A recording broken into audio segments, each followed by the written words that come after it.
How does the Huawei Mate 9 stack up against the brand new S8 and S8 Plus? That's what this video is all about. The Mate 9 has its dual cameras, fingerprint scanners, 6-inch display. It is a very good looking device, very capable and very affordable. Now you can pick one up on 3. The S8s will be a fair bit more expensive, but the S8s look a fair bit better too. While the Mate 9 has more traditional styling, the S8s have a longer display and much less bezel going on.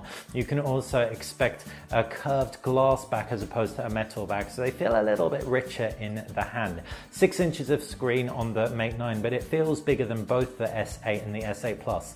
That's even though the S8 Plus has a 6.2 inch display. The regular S8 has a 5.8 inch display, and they are Quad HD or better than Quad HD resolution and AMOLED versus the IPS Full HD panel. So ultimately, as far as the designs and screens go, the S8s do steal ahead. Though I do really like how flat the Mate 9 corners are, it's easy to grip, and this ships with a case as well, which is a nice touch. Other design highlights include USB ports across both and USB Type-Cs, though you have stereo speakers on the Mate 9 versus a mono speaker on the Samsung Galaxy S8s. Inside the screens, you've got Android across both, Emotion UI, which is quite a customized version of Android, versus Samsung's also quite a customized version of Android.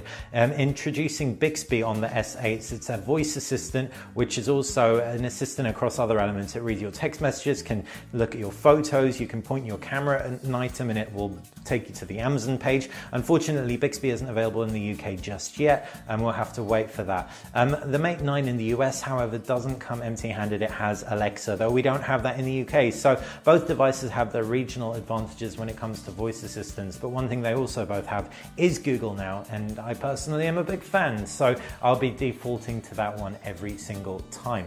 Other key highlights: applications tray on both devices, optional through the settings on the Huawei Mate 9. You've got home screens you can populate with widgets and shortcuts. Notifications, 2-tier pull down, and both perform very nice and fast, and that is because of the power inside. Under the hood of the Mate 9, you've got a Kirin 960 with 4 GB of RAM, and that is versus a Snapdragon 835 or an Exynos 10 nanometer chipset. And it's going to be region dependent which one you will get inside your device. Now, when it comes to the cameras, you've got an 8 megapixel camera and a 20 megapixel rear camera, as well as a 12 megapixel camera on the Mate 9. The rear camera setup allows perspective information to be caught in order to take pictures with cool background blur effects and all that jazz. The Samsung Galaxy S8s are much more traditional setups, 1 camera around the back instead of 2, and an optical image stabilization across both devices as well. What's really cool about the S8 is that the camera has loads and loads of Snapchat type filters, so it's a lot of fun, which kind of compensates for the fact it doesn't have those background defocus effects of the Mate 9.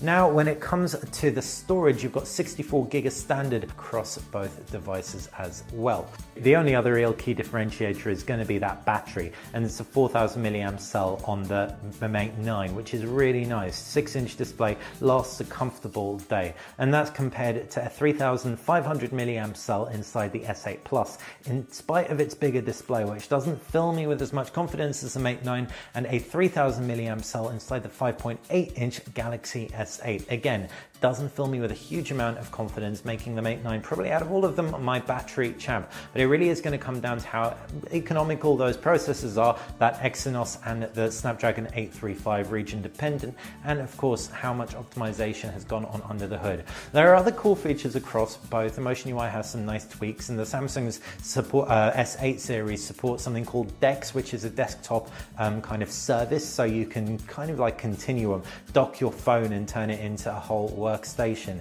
Check out my hands-on video to find out more about the Samsung Galaxy S8, and you can see my review of the Huawei Mate 9 on the channel as well. Hopefully you enjoyed this video. If you did, click that thumbs up button. If you like the channel, subscribe. It's how you'll stay on top of everything that we do. Thanks for watching BTEX.